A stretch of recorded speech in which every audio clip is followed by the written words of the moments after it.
பொய்யாக்கியா channel நேயர்களுக்கு வணக்கம். நம்ம இப்ப யார் கூட இணைஞ்சிருக்கோம் அப்படின்னா பொய்யாக்கியா சேனலோட ஆசிரியர் மாண்டே அவர்கள் கூட தான். 26 எலெக்ஷன் நெருங்கிட்டு இருக்கு. எல்லா கட்சிகளும் கட்சி பணிகளை நடத்திட்டு இருக்காங்க. எந்த கூட்டணி ஆட்சியை பிடிக்க போது, மக்களோட ஆதரவு எந்த கட்சிக்கு இருக்குன்றதுதான் நம்ம சார் வந்து எடுத்து வச்சிருக்காரு. அந்த கருத்து கணிப்புகளை பார்க்கலாம். சொல்லுங்க சார். வணக்கம்மா. நான் வந்து ஃபுல்லா எல்லாத்தையும் அலசி ஆளாஞ்சிட்டேன். ஃபுல்லா எதுல சார் அலசுனீங்க?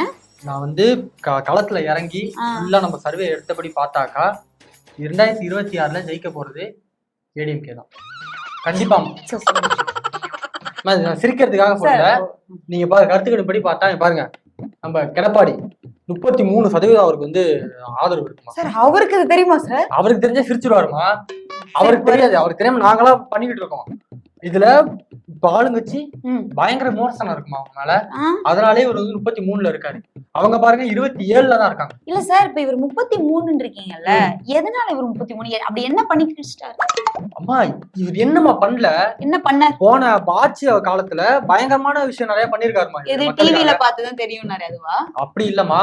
இப்ப ஆளுங்கட்சி மேல நிறைய விமர்சனங்கள் இருக்கு. இருக்கிற ஆளுங்கட்சி என்ன சரியான ஆட்சி குடுக்குறாங்கன்றீங்களா? நீங்க குடுக்கலையா? கிடையாது. அதனாலதான் அவங்களுக்கு வந்து பயங்கரமான இது இருக்கு. அந்த 10.5 கொடுத்துட்டு ஒழுங்கா கூட கொடுக்காம கடைசியில கேன்சல் பண்ணி விட்டாங்களே, அதுவா? எது சொல்றீங்க நீங்க? அதெல்லாம் அதை விட்டுருமா. இந்த சேனலை பொறுத்த வரைக்கும் நம்ம யாரோட சேனல், யார் எந்த அடிப்படையில் நம்ம சேனல் நடத்திட்டு இருக்கோம் அப்படிங்கும் போது, இப்ப அவங்க கூட யார் இங்க வந்து களத்துல இருக்காங்களோ அவங்கள பத்தி நம்ம பேசி ஆகும். வேற வழி கிடையாது. இதை வந்து இந்த கருத்து கணிப்பு வந்து நான் வந்து இதுவா போடும்போது எனக்கே சரியான சிரிப்பு. வேற என்ன பண்ணி தொலைறது, பண்ணிதான் ஆகணுங்கும் போது 33% அவங்க வந்து ஜெயிக்கிறதுக்கான வாய்ப்பு இருக்கு. கண்டிப்பா இருக்கு. இப்ப புதுசா ஆரம்பிச்ச கட்சி கூட வரதுக்கான வாய்ப்பு இல்லை. இவங்க வந்து சீமான் கட்சி சொல்றீங்களோ? அவங்க இல்லம்மா, புதுசா வந்திருக்காரு. அவங்களே கூட இப்ப அவங்க வந்து ஸ்டேஜ் சொல்றாங்க ரெண்டே பேருக்கு நடுவில் தான் போட்டி அப்படின்றாங்க. கிடையவே கிடையாது. அப்பையில இருந்து இப்ப வரைக்கும் 2 பேருக்கு நடுவில் தான் போட்டி. ஒன்னு ஏடிஎம்கே, ஒன்னு டிஎம்கே. இப்ப வந்து டிஎம்கே தள்ளி விட்டுட்டு இப்ப ஏடிஎம்கே முன்னாடி வரப்போகுதுங்கிறதா இப்ப இருக்கிற களத்தோட நிலவரம். சார், ஆனா ஏடிஎம்கேக்குள்ளேயே ஏடிஎம்கேவா பிஜேபின்னு ஒரு போட்டி போயிட்டு இருக்கு. அதை எப்படி பாக்குறீங்க? அது கண்டிப்பா நம்ம பார்க்க போனோம்னா அது கண்டிப்பா பிஜேபி தான் இருக்க முடியும். ஏடிஎம்கே எல்லாம் நம்ம ஒரு ஆளாவே மதிக்க மாட்டாங்க. வேற வழி இல்ல. ஆனா அவங்க நம்மள அடிமையா நம்ம கூட இருந்துதான் ஆகணும். ஆனா இப்ப களத்துல பார்த்த வரைக்கும் இப்ப இருக்கிற நிலைமை 2026 பொறுத்த வரைக்கும் நம்ம வந்து இந்த ஏடிஎம்கே சப்போர்ட் பண்ணி ஆகணும். அப்பதான் நம்ம உள்ள வர முடியும். புரியுதுங்களா? அதனால இப்போ கருத்துக்களின்படி பார்த்தா இவங்க 33% இருக்காங்கம்மா. அதுவே இப்ப இருக்கிற ஆளுங்கட்சி 27 இருக்காங்க. அதுவே புதுசா போன ஆரம்பிச்சார்ல சினிமால இருந்திருக்காரு, அவருக்கு கூட பாத்தீங்கன்னா 24 தான் இருக்கு. நீங்க கேட்கலாம், அவருக்கு எப்படி 24 நீங்க வருது அப்படின்னு. ஆமா, எந்த அடிப்படையில இவருக்குலாம் 24? என்ன பண்றாரு அப்படி இவரு? மக்களோட செல்வாக்கு இருக்குமா அவருக்கு? யாரு சார் மக்களோட செல்வாக்கு இருக்கு. புரியுதுங்களா? நீங்க சொல்ற மக்கள்லாம் வந்து புசியானந்த், நிர்மல்குமார், ஆதவர்ஜுன் அவங்கதான் மக்களா? அவங்க கிடையாதுமா. அவங்களே ஓட்டு போடுவாங்கன்னு தெரியாது சார். அந்த கட்சியோட தொண்டர்கள் பார்த்தவருக்கு மிகப்பெரிய வரவேற்பு அந்த கட்சிக்கு இருக்கு. புரியுதுங்களா? அது இப்ப இருக்கிற நிலைமையில பாத்தீங்கன்னா அவங்க நம்ம பக்கம் வரா மாதிரி இருக்காங்க மறைமுகமா. புரியுதுங்களா? அதனால நம்ம இவங்களுக்கு சப்போர்ட் பண்ணி தான் அவங்களுக்கு ரொம்ப கீழே இறக்கி விட முடியாது. ஏன்னா இவங்களை வச்சுதான் நாங்க கேம் பிளே பண்ண முடியும் நம்ம. அதனால இருந்தாலும் ஒரு மனசாட்சி ஒண்ணு இருக்குல்ல. இப்ப நீங்க ஒரு 18 ஒரு 11 போட்டா கூட நம்ப முடியாது. அது கொஞ்சம் மனசாட்சி அடிப்படையில இருக்கும். நம்மளும் வந்து மனசாட்சி படி நடந்துக்கணும் மனுஷங்க தான். வேற வழி இல்ல, என்ன பண்றது? இப்படி பேசிதான் ஆகணும். இவங்களை தூக்கி இப்ப நான் 2ஆவதா போடலாம் தான் ஃபர்ஸ்ட் யோசிச்சேன். 2ஆவதா போட்டு டிஎம்கே தூக்கி 3ஆவதா போடலாம் தான் யோசிச்சேன். நம்ப மாட்டாங்க, சிரிச்சுருவாங்க, ஓப்பனா தெரிஞ்சு போயிடும். செந்தில்வேலு ஒரு டிபேட் ஷோல பேசியிருப்பாரு.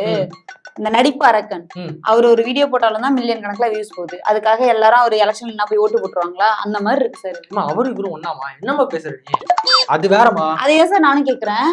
திராவிட இயக்கங்களும் இதுவும் ஒன்னா? அதனால திராவிட இயக்கமான அதிமுக முதல்ல வச்சிருவாங்க. அதுதான் அது மாறிடுச்சு. இப்போ அமித்ஷா இயக்கம்னு மாறிடுச்சுல. அது வந்து மாறினாலும் மக்கள் இடையில அது ஒண்ணும் இதா போகலாமா? திராவிட இயக்கம் அம்மாக்காக ஓட்டு போடுறவங்க இருக்காங்க, கிடச்சுக்காக யாராவது ஓட்டு போடுறவங்க இருக்காங்களா? யாராவது ஓட்டு போடுறாங்க? இல்ல, யோசிக்காம சொல்லலாம். இல்ல இல்ல இல்ல அப்படி வர வழி கிடையாது. இப்ப அம்மாவே எம்ஜிஆரையும் வச்சுதான் நம்ம ஓட்டி ஆகும். ஆனா அம்மா தான் சொல்லியிருக்காங்களே, நானும் ஒரு நாள் தவறு செய்து விட்டேன், பிஜேபி ஆட்சி அதற்காக தான் கவிழ்த்தேன் அப்படின்னு சொல்லியிருக்காங்க. அந்த அறிவு எல்லாம் இருந்தா, அதை பத்தி யோசிக்கிற மாதிரி இருந்தா இவங்க வந்து இந்நேரம் நம்ம பக்கம் வந்திருக்கவே மாட்டாங்க. புரியுதுங்களா? ஆனா அதை பத்தி யோசிக்காம தான் முட்டாதனமா இப்ப நம்ம பக்கம் வந்து உட்காந்துருக்காங்க. ஒரு வழி கிடையாது அவங்களுக்கு, நம்ம பக்கம் வந்துதான் ஆகணும். ஏன்னா அவங்களோட குடுமி இங்க இருக்கு. வழி கிடையாது. உங்க குடுமி அது வந்து நம்ம எதுவும் பண்ண முடியாது. அதை பத்தி நம்ம பேசலாம். 4வது ஒரு கட்சி இருக்குல்ல, அது சைமன். அவர் வந்து வெறும் 6ல தான் இருக்காரு. அவர் எதுக்கு கட்சி நடத்துறாருன்னு ஒன்னும் தெரியல. அதனால அவர் 13 வருஷமா கட்டிட்டு இருக்காரு. சிம்பிளி வேஸ்ட், அது நம்ம பேசவே வேண்டாம், தேவையில்ல. அதான் கருத்து கணிப்படி பார்த்தோம்னா 2026 ஜெயிக்க போவது நமது கெடப்ஸ் மட்டும்தான், வேற யாரும் கிடையாது. நம்ம கருத்து கணிப்பு எப்போதுமே பக்காவா இருக்கும். போன தடவை போன எலெக்ஷன்ல கூட நான் கருத்து கணிப்பு எடுத்து சொன்னேன். கரெக்டா இருந்தது. ஆமா, டிஎம்கே தான் வரும்னு சொன்னேன். வந்துச்சா இல்லையா? வந்துச்சு, சொல்லுங்கம்மா, வந்துச்சா இல்லையா? சிறப்பா இருந்துச்சா இல்லையா?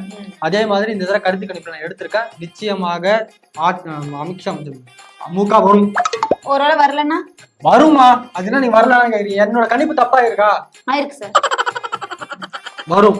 வந்ததுக்கு அப்புறம் நீங்க இதே கேள்வியை கேளுங்க, நான் பதில் சொல்றேன். அப்ப நான் சொல்றேன். வேற ஏதாவது கேள்வி இருக்கா?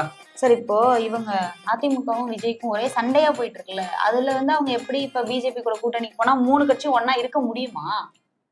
இது மிகப்பெரிய ஒரு பிளான், ஒரு சீக்ரெட் பிளான் மாதிரி. இது உங்களுக்கு புரியாது.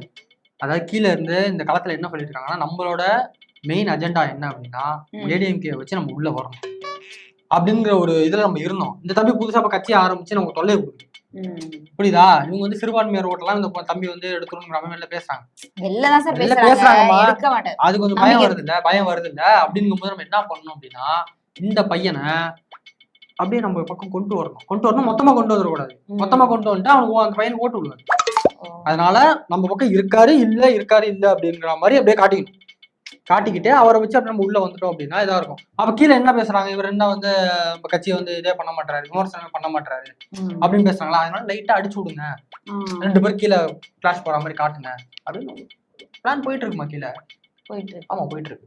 சரி சார், இப்போ இந்த சேர் வேணும் சேரே முக்கியமா பாத்துட்டு இருந்தாரு எடப்பாடி, எல்லாரையும் அடிச்சு தட்டு. இப்ப அதுக்கப்புறம் இவரு ஒரு வேலை தப்பி தவறி ஜெயிச்சிட்டாருன்னா அந்த சேர்ல பிஜேபி உட்காந்துருமே, அப்ப என்ன பண்ணுவாரு? எதுவும் பண்ண முடியாது. அதுதானே, இப்போ மத்தவங்க எல்லாம் அடிச்சு துரத்தலாம், எங்களை துரத்த முடியுமா? முடிச்சு விட்டுற மாட்டாங்க, முடியாதுமா அது. அதாவது நாங்க சொல்லிட்டோம், சேர் நாங்க ஆசைப்படவே இல்லை, எங்களுக்கு சேர் தேவையில்லை, நீங்க சேர்ல உட்காந்துவாங்க, ஆனா நாங்க சொல்றதான் நடக்கும். பொம்மை அதேதான். அதனால சிறப்பா நடக்க போது 26ல நான் சொன்னது கண்டிப்பா நடக்கும். திருப்பி நீங்களே என்கிட்ட கேட்பீங்கம்மா, கண்டிப்பா கேட்பீங்க, கேட்கறதுக்கு இருப்பீங்கல்ல? கண்டிப்பா நான் இங்கதான் இருப்பேன், நான் எங்க போறேன், கண்டிப்பா இருக்கும். சப்போஸ் 2026ல சொன்னது நடக்காது, சப்போஸ் என்ன நடக்காது, அப்ப நான் என்ன பேசணுங்கிறத நான் ப்ரிப்பேர் பண்ணிட்டு நான் அப்ப ஆமா கண்டிப்பா. நன்றிமா. நன்றி.